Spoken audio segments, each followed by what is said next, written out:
Aí pessoal, o último ataque de onça que teve foi aqui, ó, do lado do pesqueiro. O rapaz tava vindo aqui tratar dos bichos. Tava vindo de boa aqui. Quando veio, deu de cara, cara, uma onça filhote, médio porte. Daí quando ele viu ela, ele fez o certo, ele não correu, né? Porque se tu correr dela, ela vem e te pega. Daí ele foi se afastando.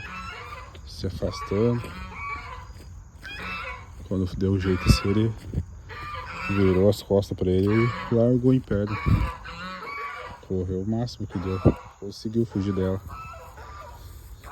Tem que andar sempre com um cachorro do lado aqui.